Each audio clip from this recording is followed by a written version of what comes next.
একটি গ্রামে বাস করত ছোট্ট মেয়ে মণি। মণি খুবই বুদ্ধিমান এবং সাহসী। তার গ্রামের নাম ছিল সূর্যপুর। গ্রামটি ছিল সবুজে ঘেরা, নদীর পাড়ে। গ্রামের লোকজন সবাই মণিকে খুব ভালোবাসত। একদিন মণি তার বন্ধুদের সাথে খেলতে বের হল। তারা সবাই মিলে জঙ্গলের দিকে গেল। সেখানে গিয়ে তারা অনেক মজা করল, পাখির গান শুনল, ফুল তুলল এবং বনের ফল খেয়েছিল। হঠাৎ মণি একটা অদ্ভুত শব্দ শুনল। সে তার বন্ধুদের বলল, এই শব্দটা কেমন যেন, চলো দেখি কোথা থেকে আসছে। মণির বন্ধুরা প্রথমে ভয় পেল, কিন্তু মণি তাদের সাহস দিল। তারা একসাথে শব্দের উৎসের দিকে এগোতে লাগল। কিছু দূর যাওয়ার পর তারা দেখল একটি ছোট্ট হরিণ গাছের ডালে আটকে গেছে এবং সাহায্য চাচ্ছে। হরিণটি খুব ভয় পেয়েছিল এবং করুণ সুরে ডাকছিল। মণি আর দেরি না করে বলল, আমরা এই হরিণটাকে সাহায্য করতেই হবে। সবাই মিলে চেষ্টা করো। তারা সবাই মিলে গাছের ডাল সরিয়ে হরিণটাকে মুক্ত করল।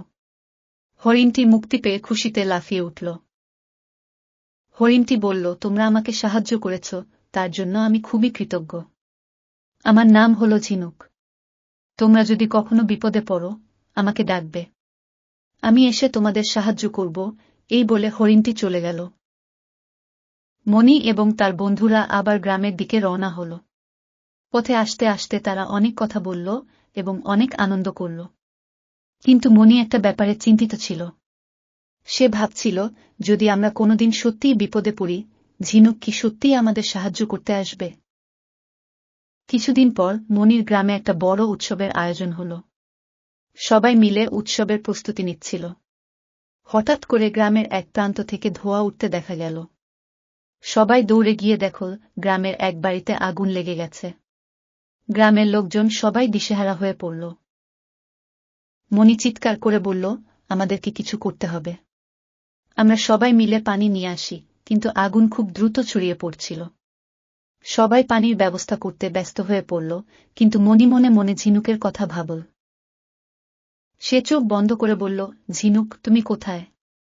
আমরা খুবই বিপদে আছি। হঠাৎ করে ঝিনুক সেখানে হাজির হল।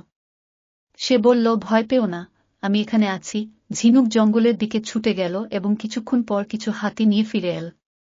হাতিগুলো তাদের সুর দিয়ে পানি এনে আগুন নেভাতে সাহায্য করল। সবার সম্মিলিত চেষ্টায় আগুন নিভে গেল। গ্রামের লোকজন খুব খুশি হল এবং মণির প্রশংসা করল। তারা বলল, মণি, তুমি না থাকলে আমরা এত বড় বিপদ থেকে রক্ষা পেতাম না। তোমার বুদ্ধি এবং সাহস আমাদেরকে এই বিপদ থেকে মুক্ত করেছে। মণি হাসি মুখে বলল, আমার বন্ধু ঝিনুক এবং তার হাতি আমাদেরকে সাহায্য করেছে।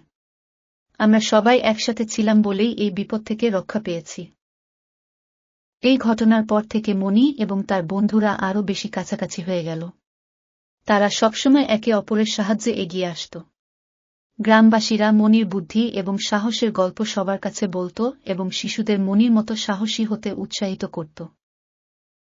এভাবেই মণি তার সাহস এবং বুদ্ধি দিয়ে গ্রামের সবাইকে সাহায্য করেছিল এবং সূর্যপুর গ্রামের সবাই তাকে অনেক ভালোবাসত। মণির এই সাহসিকতার গল্প সবার মনে একটি সুন্দর স্মৃতি হিসেবে থেকে গেল।